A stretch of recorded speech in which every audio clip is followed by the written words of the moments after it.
Good evening, everyone. Welcome to our presentation, Heart Health 101. I am so thrilled to have you here to kick off our event today. It is important that we are all on the same page when it comes to understanding what heart disease is. Now, according to Medical News Today, heart disease is the leading cause of death for both men and women in the United States, and also the leading cause of death worldwide. Heart disease is a term used to describe several conditions, many of which are related to plaque buildup in the walls of the arteries. As the plaque builds up, the arteries narrow, and this makes it more difficult for the blood to flow. This creates a risk for heart attack or stroke. Now that we're all clear on that, you may be asking yourself how this relates to you. So let's move on to discuss who is at higher risk for heart disease. When we look at heart disease, it is important to know some of the leading causes to best understand how to reduce your risks. According to the American Heart Association, the following factors are greatly increasing the risk of heart disease: smoking tobacco, high blood pressure, physical inactivity, high cholesterol, obesity, hereditary, and unmanaged diabetes. This list of risk factors may seem overwhelming, but the good news is that numerous studies have offered solutions to lower your risk profile by manageable lifestyle and dietary choices, even if you are predisposed to heart disease. So don't worry, we're going to discuss some of the natural ways to reduce your risk coming up. The Food and Drug Administration has the following list on their website for some general lifestyle changes that you can make to reduce the threat of heart disease. Number 1, quit or don't start smoking to begin with. Number 2, exercise regularly. Number 3, maintain a healthy weight. And number 4, eat a heart-healthy diet. FDA cardiologist Sherry Targum explains this. For example, you can eat fruits and vegetables with each meal and limit your saturated and added sugars, saturated fats. And if you choose to eat meats, choose the leanest cuts available and prepare them in healthy ways. If you smoke or are considering starting, please contact a health professional to discuss all the health risks associated with smoking, including cancer and possible death. In addition, smokefree.gov has some great resources for quitting. So now let's dive right in and start discussing diet as the leading heart-healthy way of reducing your risk. To think we can treat heart disease by lowering cholesterol, lowering blood pressure, and lowering blood sugar with medication alone is like mopping up the floor while we leave the faucet running as the sink overflows. This clever analogy from Dr. Hyman highlights the need to discover outlying causes that put you at risk for heart disease rather than simply treating the symptoms with a medication. High on the list are things like having a clean diet, such as the following one created by the American Heart Association that is great guidelines. So, first thing to keep in mind are breakdown coverage on your 2021 Nissan Altima.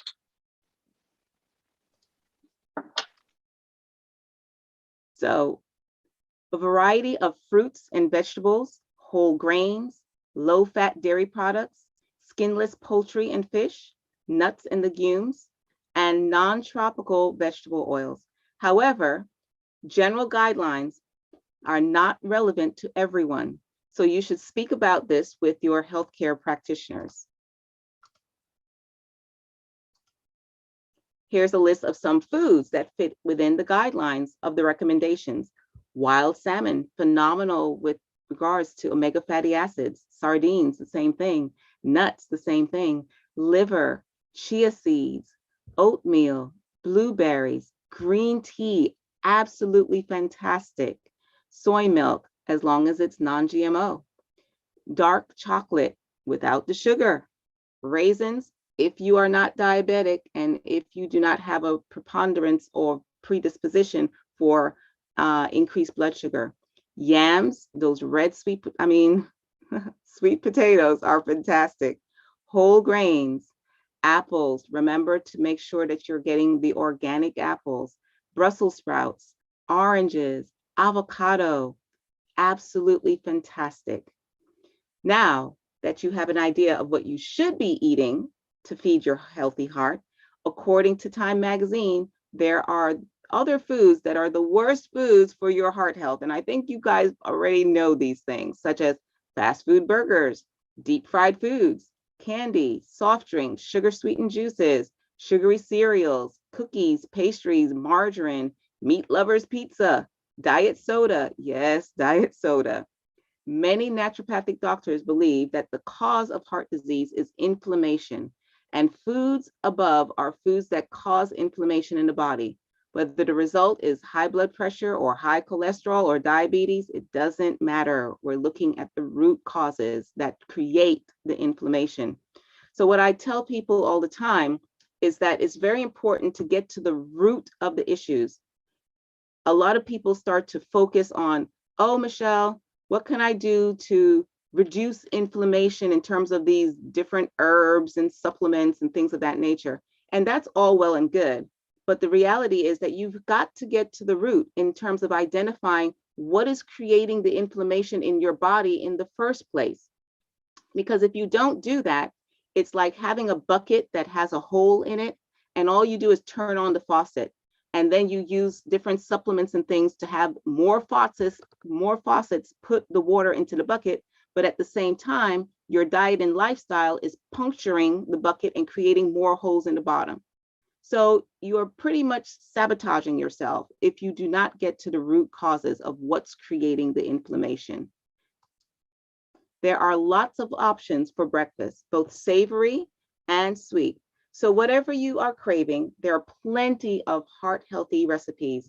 And what I'm going to do is, for those of you who are participating in our webinar tonight, I'm going to be sending you a wonderful thank you email with various breakfast options that include things like white bean and avocado toast, crispy potato stacks with sage, pumpkin pie smoothie, and oatmeal raisin granola bars. So make sure you stay to the end so that you can be sure to get this wonderful email with all of these fantastic recipes.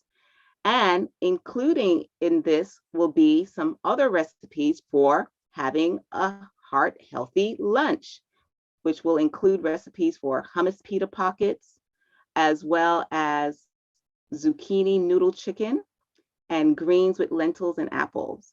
And of course, I want to make sure that you also have recipes for having a heart healthy dinner. And some of the recipes I'm going to share with you include stuffed sweet potato with hummus dressing, quinoa taco salad, balsamic chicken, spaghetti squash lasagna. Yum!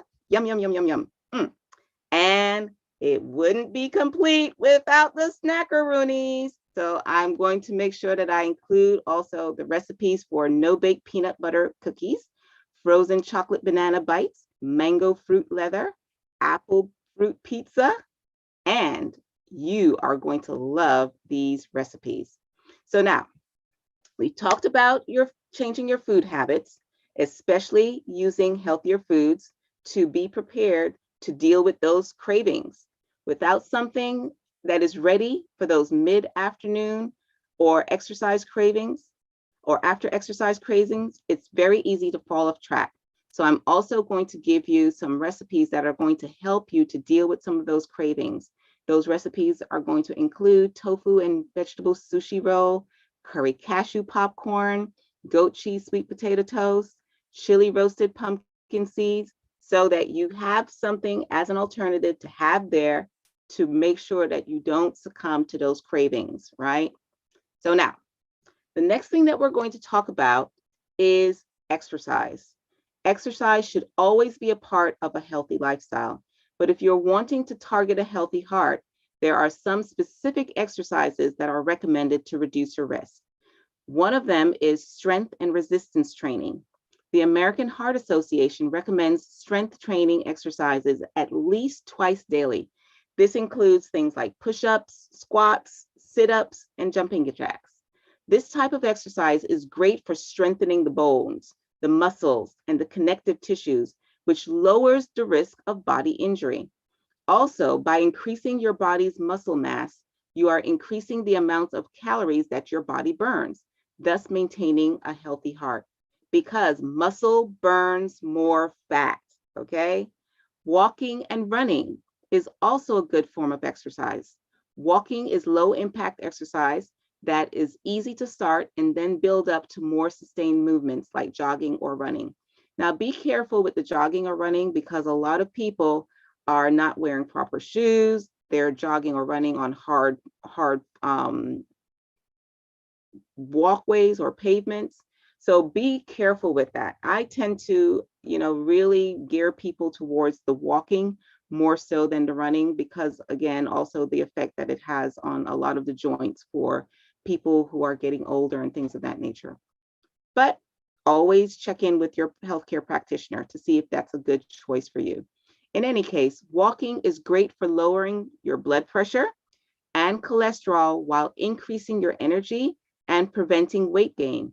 Yoga is also a great form of exercise because it helps to improve mental and physical aspects. Not only does it tone your muscle, but it can also help to reduce stress, lower blood pressure, increase lung capacity, and blood circulation, all while giving you an overall sense of health and well-being. All of these things are fantastic for your heart health and for your overall health. Now, most of us have heard some information surrounding heart disease. And of course, there are always naysayers or just questions that surface when considering our heart health. We wanted to be able to look at some of these commonly believed myths and discuss why they are not credible. This one that we hear often is heart disease is only something that older people should worry about. False. According to the Mayo Clinic, all of us should take heart disease seriously. There are risks even for younger people based on family history and, more importantly, on lifestyle. So keep that in mind. It is no longer a disease of the older people. It is getting younger and younger and younger, especially now that we have people taking the jab, and that increases the risk of many forms of heart disease, including myocarditis. So keep that in mind. Now, another myth that people have is if I'm a long-time smoker, I can't reverse the damage that has been caused to my heart and reduce my heart disease. False. Harvard Medical School states that quitting smoking has immediate benefits, no matter how old you are or how long you've been smoking, and those benefits start the moment you quit.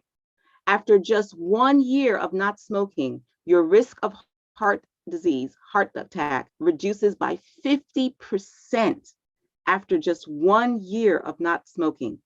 And after 10 years, the risk drops to that of a person who never smoked. Glory, hallelujah. Isn't God wonderful in terms of helping us to heal and reverse the craziness and stupidity of our actions? Now, as I mentioned before, contact your medical provider or your healthcare professional in order to get the tools that you need to be able to help you to quit. You can quit today and start to reverse all of these risk factors. The next myth is, I'm only at risk for heart disease if it runs in my family. Genetics plays a role in developing heart disease, but the reality is that more than 90% of heart disease is caused as a result of our lifestyle choices. This includes smoking, poor diet, and lack of exercise. It is often these lifestyle choices that can raise the levels of cholesterol and other harmful fats in your blood, which can increase your blood pressure, cause type 2 diabetes, and both are risk factors for heart disease. As Dr. Mark Hyman was quoted as saying, the lifestyle changes that we have highlighted here today can even reduce the risk of heart disease when it comes to hereditary risk. Another myth is, I can just take an aspirin a day and get rid of any question of heart trouble, including heart attack and stroke. Big fat eh. Aspirin has been known to reduce the risk of heart-related complications, but every person is different. And remember what I said, these drugs and even herbs and even supplements, they do not replace these dietary and lifestyle changes that we're talking about, because they are just Band-Aids. They are not addressing the root issues of what is creating the problems in the body to begin with. So everyone is different, right? And FDA recommends informing your healthcare provider of all the medications and supplements that you're taking if you're considering taking aspirin, because your risk of bleeding may be higher if you use aspirin, while the risk of taking certain medications and other herbs and supplements. So keep that in mind whenever you're taking any kind of drug. I don't care what drug it is, it will cause side effects because your body is not aspirin deficient. You do not have aspirin deficiencies. The aspirin is simply there to try and cover up or stave off the complications that have been created by your dietary and life choices. According to the Cleveland Clinic, the following herbs and spices are great heart healthy ways to add some flavor to your meals. So things like allspice, basil, bay leaves, black pepper, caraway seeds, cayenne pepper, chili powder, and Chinese 5-spice that has cinnamon, cloves, coriander, cumin, and curry powder. Dill, garlic powder, fresh garlic is even better. Ground ginger, fresh ginger is even better. Italian seasoning, marjoram, and mint, nutmeg, onion powder, oregano, paprika, parsley, red pepper flakes, rosemary. All of these are phenomenal to help you to not only add some spice and flavor to your meals, but also to help to promote a heart healthy being. In some medical circles, turmeric is considered a great alternative to aspirin due to the natural occurring anti-inflammatory properties. It is the active chemical in turmeric called curcumin that is responsible for reducing the inflammation. Now, curcumin, according to Health Online, is a great option without the potential life side effects of certain medications such as aspirin. And curcumin is known to reduce the spread of inflammation safely. You can incorporate curcumin into your diet by adding turmeric to many of the recipes, including soups and dressings and curries and teas and scrambles. And what I tell people is when you're using turmeric, please keep in mind that turmeric needs to be warm. It needs to be used in warmer foods and things of that nature because it needs heat to be able to make it more absorbable by the body, in addition to making sure that you're using it with fats and pepper. Without those three elements, it is very difficult for the body to effectively absorb the curcumin, okay? And we covered a lot here today. You may be feeling a little bit overwhelmed, but I've got your back. You came here for a reason, to make more informed, healthier decisions when it comes to your heart health. You are on your way to making the difference in your life. And our hope is that you take the tools that we are providing here today and the ones that I'm going to email to you so that you can get started. One important thing to acknowledge is that while you're getting accurate information, it is always the first step to better health. And in and of itself, it is not capable of improving your health. Instead, action is needed for you to live a healthy and happy life. So take a moment for some self-reflection. What actions can you commit to now to ensure your best heart health? Thank you so much for attending this event. It means a lot to me to be able to share this information with all of you. And more importantly, to be able to act as a resource for you. So remember, if you have any questions about any of the information that we have shared tonight, please feel free to reach out to me.